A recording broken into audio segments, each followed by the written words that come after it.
Sarap sumber baadu ja sanifu amma rana fuda yaa guys. kabajuma mallaquma irraa fuudhuutu gaariidha yaa. Anna Maakitti akkam fayyummaa?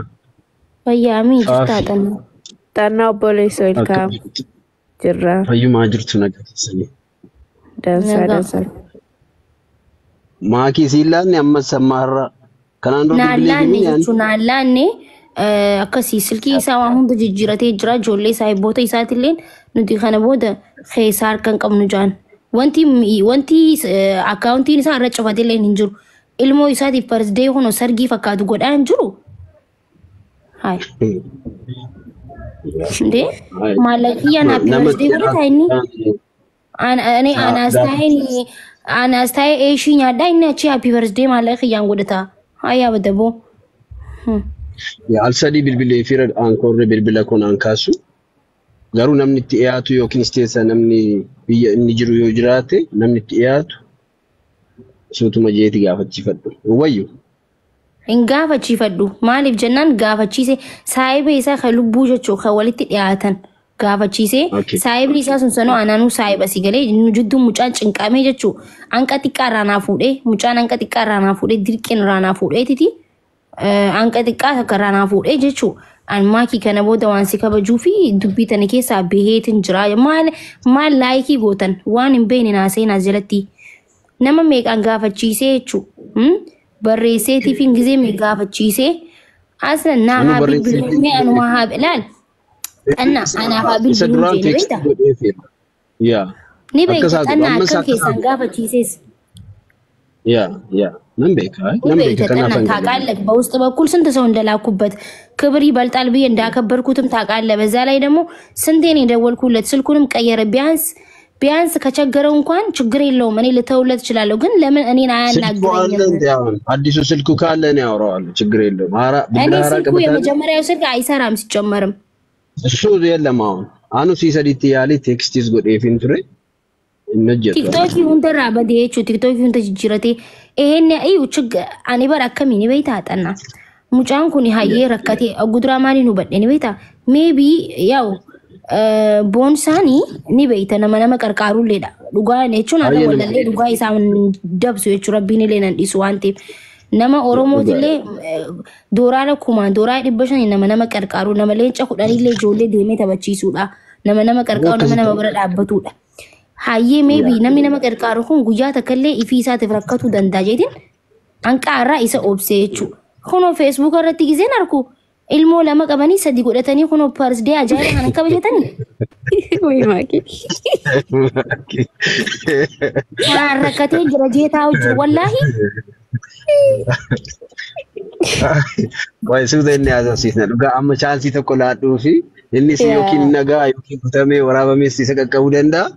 Dhugaa akkas silaata akka kee maaliif inni I don't know akkamitti akka yaadun beeku garuu silaata ammas gaafachiifachuu nama biraadhaan nama isatti yaaduudhaan akkas godhe. Ammoo beeta egaa mana suuraa asirra keessee dubbii biraan gaa waan ta'eef xannaan illee akka danda'ame hadawwaluu fi anu yaaleefin ture maakiin duraanatti hin ta'e dhugaa. Waa'ee kan xannaa meeshaa suuraa isaa asirra maal isaati? Itti bilbilaan tureen itti bilbilaan immoo bilbilli hojjechuu dide. Bilbila haaraa qabataan fidii rakkinni jiru naasofna. Inni isaanuma keenya ati isaanuma keenya hundi keenya waliin dhibnu kanaaf. Warri beektan saayiboonni isaa yoo jiraatan seenaa. Yoo jiraatan yaa. Si dubbisnaa irraa si fuuna yoo itti naasumatti dhaabee baha jechuudha. Isa waliin haasawwan qabu waanii. Akkas wayii. Isaati achi yeroo baay'ee qabda rakkinni jiru. Yoo siillaannis yeroo kan baasta rakkinni jiru garuu amma maa inni beesaa hin qabus yoo jedhee yoo sitti mate walii haasawuun lamaan keessan. Baraanii barsanii barbaadu. Furmaatan. Inni jechuun barnaa dawwalee. Gizi akkanaan eeggadhu rakkoo akkanaa keessan jira maakii ni beektaa akkas yoo naan jeenatti haase wallaahi aan nama isa eeggachuu miti nama isaafillee dhiisuudha garuu akkas hin goone inni. Achumaan baduunsaa furmaatan ta'u dhugaa keetii atis haqa keetii ergiteetta anaaf waan hunduma naa ergiteetta kanaan duras nan beeka anis yaaleera nama biraasinis yaalsisteetta garuu amma nama meeqatti? hin dhagaa taanaan wajjin haasaa olii bilbilaati haasaa rabbi akkas gochuun sinii wayya malee isaafis gaarii miti. Maaliin hin bilbilaa man wanti bilbiluuf hin jiru bar. Sani bar. Saahibni isaa hin qabu bilbila Saharaa.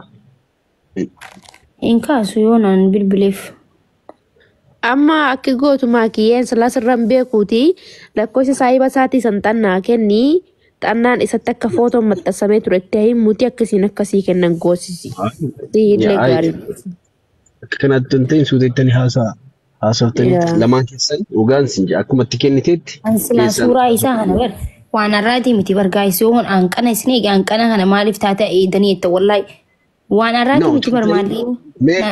Silaan isinii mee bara hanqanaa uumaa turtan hanqanaa rakkatee jira bakka mee ifiin fedhee haafidu jeetin jala callis gizeen garuu piresidee isaa sana argu na aarseen beektaa nam tokko akkamii rakkatee jira itti waan tokko mee guyyaa isatti tole haafidu itti gizee callistu yoo achi dhiichisee arkitu isinitti isin yaada gaa baqattuudha baraan biyya baqaa keessan jira bar hundee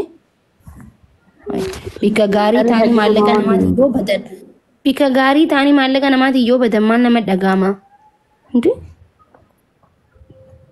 Naadhiisiinis akkaabar qabuunis akkaabar. Dhugaa rabbiin haqa keessaa baatu maakii.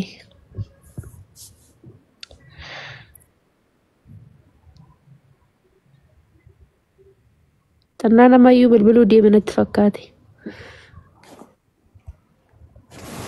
Ammoo silkiin.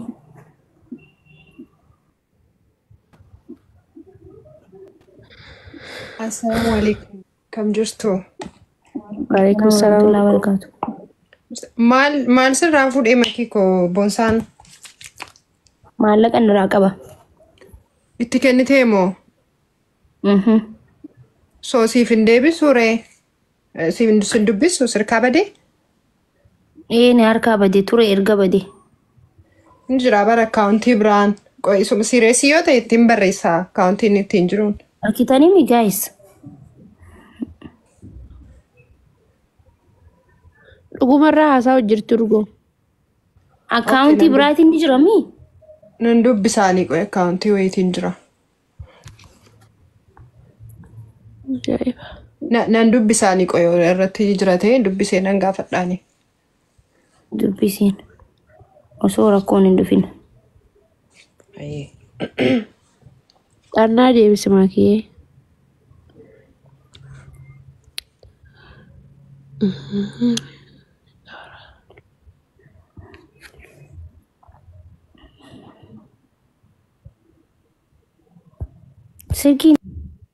Silkiin haaroonni tun qoyamee asi.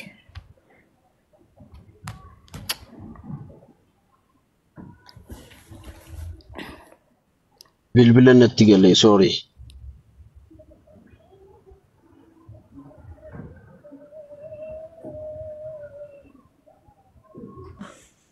Akkam fayyummaa jirtaa? Jiraa galta rabbi. Akkam naguma? Jiraatti. Maaki? Bakka yoo bilbila isaa argatte anytime beeka tekstii naa godhishi. Rakkin hin jiru. Kunoo akkaawuntii biraatiin ni jira. Akkaawuntii biraatiin ni jira. Feesbuukis ni qaba bar mucaan qoe feesbuuk irrattis ni barreessaa fi akkaawuntii jedhu kanaanis nan barreessaa fi qoe. Telegiraamii ni qaba garuu yoo hojjeteef dhiisee isaan beeku malee amma. Hin hojjetu telegiraamiin isaa dawwalaa hin jira jechuudha. Arraaramti kan hin dawwalaa jiruuf. Okay. Jaartiin isaa jaartii bilee barreessuun barbaanne si galee ansaniif dhiisee. Wanti godha. Isuma haasofsiisu bayya. Isuma haasofsiisi yoo. Yaa jechuun waan an sababa jaartii kabajee dhiisee wallaa arraamti kan suuraa isaa gabbaasu jechuun an safaadhaan fedhu jechuun an namni muudiin irra yoo qabatan aarsa si galee. Akkaawuntii biraatiin akkaawuntii akkamitti maal akka ta'e jalqaba isaan beeku garuu nama akkasiis hin fakkaatu. Meeqoe dubbisaanii. Ani urgoo nama akkasiitii miti an kana ragaan hin baaf garumaa inni beektaa boonsaan dhuguma rakkatee jira jeetiin an obsee jira jechuudha. Gizeen happy birthday akka kabajee arkitee jirtan Facebook irratti. Yoon sobee dhugaa dubbadhu gizeen san arku na ajaa'ibe si galee ammas gizee ati akkaawuntii biraatillee asirra ni jira yoo nan jettu maaliif kunuuntii barbaachise yoon qabaanne ifa bahee nan dubbisuun hin qabu akkanaa yoo jeena dubbisee barra koo hin jiru maaliif nama dhookatuun barbaachise Okay, qoy nan dubbisaan yoo dhumallee an argachuu dhabe ijoolleen hedduutti siqu jiru isaan akka lakkoofsa isaa afaantinidhaan hin godha.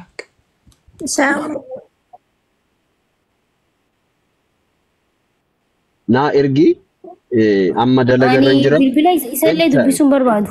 Ni beeka waan inni maallaqa itti naa erguun jechuudha. Maallaqa fayya qaxxa godhee achumarra naa erguudha. Okay, rakkin hin jiru. Bakka akkas An dubbisee waan haaraa jiraate makii tekstii si godhashee. Yalla hayyee. Ishi maakii kolfaadhu yeroo gaarii qabaadhu hundi keessaniyyuu. Thank you galatooma. Yalla. Yes. Hayyee xannaa. Hayyee dubbadha. Siqeettachi deemsinaan sa'aatii naarii hin jira. Assalamu alaikum. Waalaikum salaam. Yes, be welcome. Welcome to Akin Fast just guys. Naga. Maki mira keessa baatee waan sitti himuu barbaadee ture. Yeroo Maalinni. just normally waa wayii sitti himuu barbaadee yeroo aarii keessaa yoo baate Rakkoon hin jiru aarii dilas keessa hin jiru.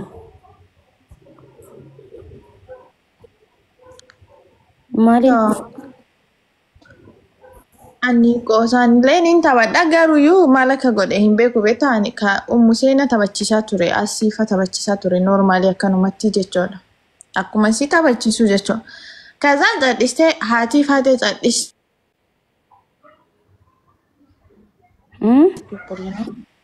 Kazaa jechuudha. Amantuqoo nama hin arrabsuun hin beektaa cadhisee akkanumatti taphachiisaa achuma gaafa illee ati ijoollee Awurooppaa taphachiisu malee minaamina jetteetuma cadhistee onnoo jettee ani baadawwee nama ani maallaqa isiin na kenniteetii miti waan kiyya nama taphachiisaa waan kiyya nama kennaatti toltu nama waagootaa miti malee just normally nama ta'eef himti sillee hin dhufa si galee amma si iyyuu barbaade just namni tokko cadhisee nama barbaade taphachiisuu danda'a malee namni waa nama kenneeti miti. Achumaan niin cadhisaa mireen yeroo ani deemee namallee taphachiisu namallee waan wayii godhu akka malee aartee miira keessa galti baadawee maaliif akkasiin miira keessa galtu hin beeku iyyuu jechuudha. Ani ammooyyuu ani nama isii wadaaddarullee miti ukkuyyaattiillee miti isiirraa haasa'uufillee just normaalii namni irraa haasuuftee nama arrabsitullee hin jira. Normaalii akka intala biyyaa niin kabajaanii achuma keessaan na barreessaa turte gaafa duraa hiriyyaatiyya jechuun wallahi an namarraa hin haasa'u namarraa hin lolumaa ki isireesi badhaamin nama namni kiyya namni na beeku badhaamin nama gaariidhaan just normaalii akka namummaa tattaphadha malee dhimma namaa qabaadheetii miti namni waan akka kenneeti miti. Hiriyyaan tiyya sababbii kiyyaan jechuun wallahi kuinii meeqa buustee fi tottokii kaawwannoo sammuu leenca kennitee fi galata dhabdee itti barreessaa miisejji. Cadhisteetuma itti barreessiti dhattee wallahi miisejjii isinii maxxansaa jechuudha. Kana naa godhi Yasmiini qaalittiin tun na amaaruu irraa deemee taphachiisaanii piliisti cadhistee mataa na nyaatu jirti ibsa jala yoo na argitu jette. Gisee duraa san finnee ibsaaf wajjin nu taphachiisaa turre normaalii. Sanirra tartee addallee keessaan na barreessaa waan garaagaraa jedha arraba mucuqi na goote bilookii na goote. Ittiin kennine natti hin kennine. Dhaqee puush godha akka nama tokko sa'aatii barbaade. Baatawwee ana yoo namni dhufee na kadhate andas nan jedhu umman kiyyaa yeroo na kadhatte waa kennuyyuu hin barbaadu jechuudha baatawwee warri beektan.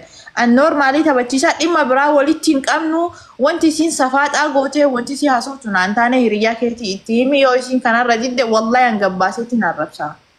Maalirra wadartan jechuun? Haa ummumase amma kaleessa kun galgala taphachiisaan jiru odoo ati waliin taa'u jirta akkasuma dhaqee ummuseenaa taphachiisee qoosu jira normaalii jechuudha. Achumaan amma asii waliin illee dhaqeetuma qoosee taphachuma jira. Kaazaan bakka wanti si haasoftaa doonnoo maaliif akka isaa ampush godhuu fi hinaaftee guggubattee achitti bakka teettu ciccite ofumasiiti. Namni nama duwwaa nama hinaafa tolaani tolu kennaan malee dirqama na arsitee na arrabsiteetii miti kan push isii godhu. You know? Qoyiniin gaafadhaan himee ani hin beekne wallahi. Wallahi jechuun isiin keessaan giiftiin kan akkasii barreessiti. Na barreessiti anammoo oduma kennuuf yoo namni hin taphattimti amma yoo jira rabbumaa jedhi koo push na godhi jetti rabbumaa jedhi maal ebbo rabbumaa jedhi ani waan akkana nama kadhatu hin jaalladhu please nan kadhatin jedhe wallahi doktora nu beekan himan rabbumaa jedhi akkana na godhi dhaggeeffadhuudha ani illee beekaa maakii as keessa wanni hin gadiini Taphumaaf ta'e yookaan immoo wahumaaf jettee adfaatee yeroo wallahi jechuun kuyinii kiyya laafu isi ijoollee Awurooppaa malee puushin gootu birrii meeqa fitte birrii hagana fitte jedha kuyinii kiyya laakufti mina gabbaachi kuyinii kiyya irra maaltu sii dhibe. Ooyi dhagayi maybe haati faatee ni qoosti ni beektaa namni hundaa beeka miidiyaa kanarratti qoosaa jirti ta'uu danda'a mee ni gaafadhaan. Wallahi maakiin qoosan jedheen cadhise yaani qoosa jedhee cadhise. Qoosa jedhee waan siin galle jira yeroo geemii taphannu al tokko na dhaggeeffadhu muudiidhaaf akkas qallabna yookaan immoo namni akkas godhuun malee ammeenyaaf siin hin jettu. Haati baatee wallaahi nama hedduu qoosudha si galee koottuu maal jettee yoo si barreessitee wanuma qoosti malee akkasitti wanti jedhaa miti qoyime waa hundaafuu niin gaafadhaananii. No, narraa already jalaa bahee jira akka maqaa kiyyaallee hin kaasne abbaa fee push godhe abbaa fee dhiisee isiin dakalu you know just ani abbaa fee taphachiisuu danda'a dhimma kiyyaaf jettee aarii keessa galtee akkas nama hunda raggaxaa turte nama muluu arrabsaa turte nama isii ilaalu bade war maaliif nam dhadhannoo eessa akkamii arrabni akkasii akka namaa dhufanii hin beeku garuu nama arrabsuu hin jaaladhu waan ta'eef akka nan arrabsine ani wanta fee niin taphadha wallahi si birallee niin dhufaa niin qoosa.